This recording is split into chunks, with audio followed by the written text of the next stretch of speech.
And I will just add on to what Noemi mentioned, more about preparing for a grant application. And I'm going to be talking about other things related to what Noemi basically said. So why do you do brownfields? Well, it's really for the economy, it's for the environment, and it's also for equity. For the economy, if you redevelop a site, you get jobs, you get tax benefits, which you can use toward the environment or toward equity.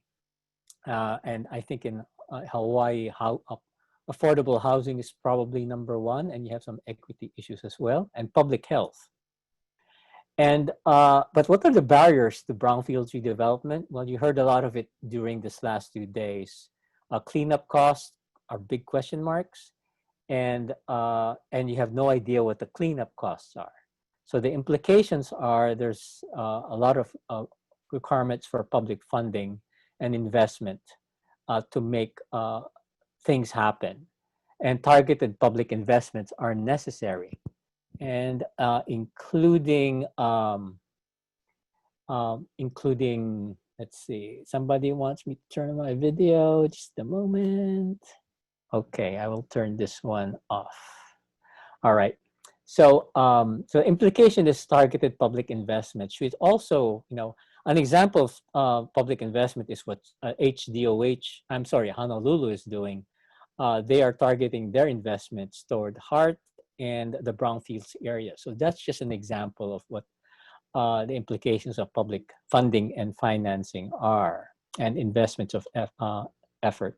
So here's kind of a very basic cartoon. I mean, if you have a site that you're redeveloping, I think the value of it increases over time.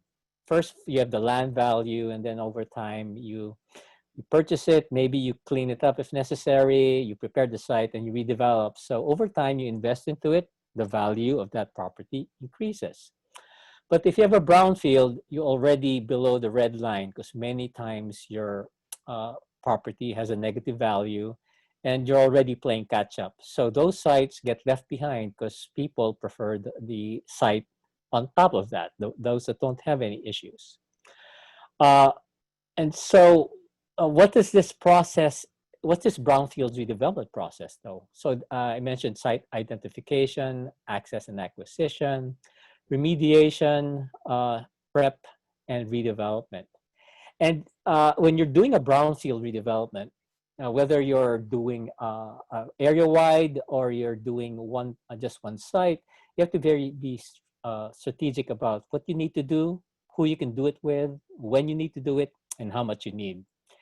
And that goes back to what Noemi said. You have to know what's at the end, what your objectives are at the end of the day, who you have to work with, and depending on what that is, you have to figure out what your processes and approvals are and how much you need to get your project going. So here's another rough graphic. This is very basic. For instance, EPA, they provide funding for the site identification and with environmental investigation and remediation, but there are other fund sources that provide the others. So you have to kind of fill in all the columns so that you have an idea of what funding you need. And that's where your leveraging comes in, is you have to think about what leveraging you might have or leveraging that you need to get. Sometimes you already have local money lined up. Sometimes you don't. And so you have to plan ahead and figure out what these look like. So here's your site again, your brownfield site, and where it is below the red line. And there's where you want to be. Those are your greenfield sites that you're competing against. So brownfields, kind of that gray part, brownfields funds help you narrow the gap somewhat, but many times there's still some things to overcome. And you're still not up to par with those greenfield sites. So the other incentives, those other funds I showed and mentioned might close the gap. And so that's basically a simplification of what the funding and leveraging looks like. And this is just a summary of the number example sources of funding, financing, and grants that you can obtain. And CClear can help you identify these depending on your project. And you really want to think about these things really as you're preparing for a grant application. Now, one thing also to help plan is to have a resource roadmap. This is kind of related to what the charts I just presented is. You have to figure out where you're going to get the money. So those are these federal agencies and where they lined up with those project development tasks. And then you figure out the funding matrix is just essentially that chart I showed. And when you start really asking for money, if you have your story straight, if you already have a vision, then that's when you actually go out and ask for money from different federal and state funding agencies. And what does this look like? Now, there's a longer webinar on this. Actually, it was like, I think just last week. It's on Clue-In, and we can provide that link after this with the confirmation with some of the materials. But this is a summary of that webinar that happened last week. And basically, these are the steps and people you need. You have to have an organized team and you have leaders. It's good to have a mayor or electeds that back your project and have everyone else who has provided feedback and are in line to assist, provide comment, and get the project going. Again, you need a vision and priorities. You may have them already, or you might need to create them. For instance, Honolulu, they had a general plan, but all the visioning and planning they did for their Brownfields grant included some of that visioning. They had a lot of public meetings for area plans. That's really what visioning is about. Then you break down your project into projects and phases, figure out what you need when, and you estimate those costs, and you identify the best mix of funding sources. Do you have grants or loans that can be qualified for or can compete against? Do you have equity? Do you have investors, or does your community have money to back it up?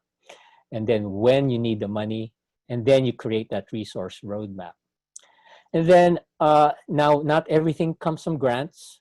Sometimes you have to give a little in order to get a little. So that's where bonds, taxes, and loans come in. And you can also supplement that with tax credits. Tax credits, of course, for historical rehab and or affordable housing, but there are also new markets tax credits. And then you create your funding matrix and you show that around to people in your community, those people that you might be seeking money for, and what's helpful about that is people actually know that you thought about it and that you have a plan. And you can you can distribute this plan at resource roundtables with where you have several agencies there in one place, and you ask them, this is our project, do you have money? And what do we need to get that money? Or do we have to prepare a grant application? And sometimes you actually have to lobby for it. So that's where you have to go to Washington, D.C. or your state government offices and really hang out and see if you can educate electeds about your project. And you have to be consistent over time. I mean, you just don't do this 1 year. You do this year after year after year after year. And if your story changes, your story gets adjusted. But again, one key is to get seed funds or technical assistance from the EPA. It's back to Noemi and her team because they have those assessment grants. There's very good seed money. The TBAs and CClear can assist you, and there are many CClear partners that we can refer you to in case you need that assistance. So that's my presentation. We will open it up now. So Claire or Jean, can you